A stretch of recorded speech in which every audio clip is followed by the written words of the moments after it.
have you ever woken up in the middle of the night, unable to move or speak? Imagine the sheer terror of that moment when consciousness returns but control does not. It's as if you are trapped within your own body, a prisoner in your own skin. This is no nightmare, no figment of the imagination. This is a very real, very unsettling encounter with a condition that weaves a chilling tapestry of fear and confusion. A condition referred to as sleep paralysis. Think of it. The world around you is as silent as a grave, yet inside your mind is screaming for release. Your body is as still as a statue, yet your heart pounds like a drum in your chest. You want to move, to call for help, but you simply can't.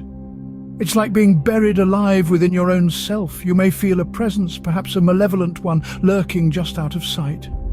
The shadows seem to dance and twist into grotesque shapes, preying on your fear. Your breath comes in short, panicked gasps as you struggle against the invisible chains holding you down. And then, as suddenly as it began, it ends. You can move again, you can speak, but the fear, the memory of that paralysis lingers, casting a long, dark shadow over the rest of your night. This eerie experience, my friends, is known as sleep paralysis. But what really happens when sleep paralysis takes hold? Let's delve into the fascinating science behind this phenomenon. Sleep, as we know, is not a uniform state of rest. It's a complex process that involves several stages, one of which is known as rapid eye movement or REM sleep. This is the stage where most of our dreaming occurs. During REM sleep, our brain is highly active, almost as if we're awake. But here's the catch: our body does something quite extraordinary. It disconnects from our brain's commands. You see, our bodies have a safety mechanism in place to prevent us from acting out our dreams, a phenomenon called REM atonia. Simply put, our voluntary muscles are turned off or paralyzed. This is why, even if you're dreaming of running a marathon, your body remains still and relaxed. Now, imagine waking up being conscious, but finding that you're unable to move, speak, or react. This is what happens during sleep paralysis. The brain wakes up from the REM stage, but the body is still in the grip of REM atonia. You're caught between sleep and wakefulness, trapped in a body that refuses to respond. This is when the fear sets in, the feeling of being held down, the inability to call out for help. Sometimes this paralysis is accompanied by vivid hallucinations, creating a terrifying experience. These hallucinations are essentially dreams seeping into wakefulness. In this state of semi-consciousness, the mind starts to interpret these dream images as real threats, enhancing the fear and panic. But it's crucial to remember that while terrifying, sleep paralysis is essentially harmless. It's not a demonic possession or an alien abduction. It's simply a glitch in the sleep-wake transition, a slight delay in the communication between your brain and body.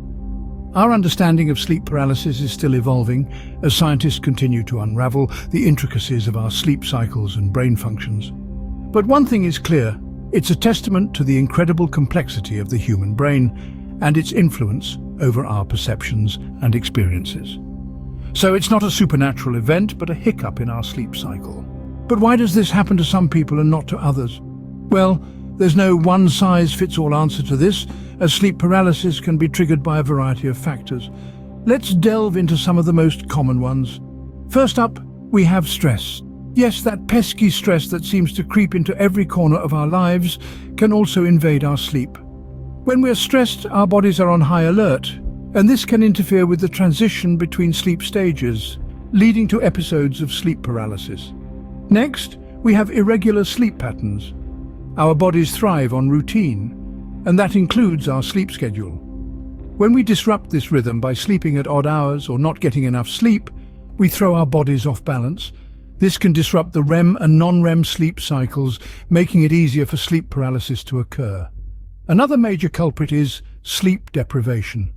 Whether it's due to a packed schedule, insomnia, or just binge-watching your favorite show, not getting enough sleep can leave you more susceptible to sleep paralysis. This is because your body is desperate for sleep, and when it finally gets it, it can dive too quickly into REM sleep, which is when sleep paralysis is most likely to occur. And finally, certain medications can also play a role. These include some types of antidepressants, medications for ADHD, and drugs used to treat high blood pressure. These medications can interfere with your sleep cycle and potentially lead to sleep paralysis. In addition, certain underlying conditions like narcolepsy or sleep apnea can also increase the likelihood of experiencing sleep paralysis. It's not always about these external factors, sometimes it's about what's going on inside our bodies. So as you can see, a variety of factors can contribute to sleep paralysis. It's not a respecter of persons, it can strike anyone at any time if the conditions are right.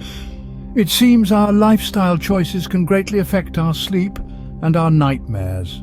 So what can this terrifying experience do to us? The effects of sleep paralysis stretch beyond the eerie minutes of the episode itself, infiltrating our daily lives and impacting our sleep patterns. Physically, sleep paralysis is a benign experience. It doesn't cause any direct harm to our bodies.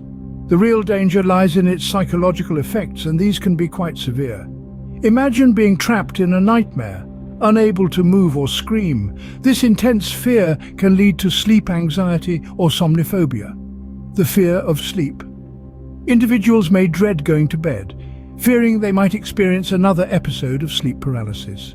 This anxiety can escalate into insomnia, as the fear of sleep leads to deliberate sleep deprivation. Now let's delve a little deeper. Sleep paralysis can also trigger vivid and often terrifying hallucinations. In the throes of an episode, your mind is caught between wakefulness and rapid eye movement sleep, the stage of sleep where dreaming occurs. This limbo state can cause dream images to spill into reality, leading to hallucinations. These can range from sensing a malevolent presence in the room to envisioning grotesque figures or creatures. These hallucinations are not mere figments of the imagination. They are as real to the person experiencing them as anything they might see or hear while awake. This can lead to profound psychological distress, with individuals left shaken long after the episode has ended. In some cases, these hallucinations can even contribute to post-traumatic stress disorder.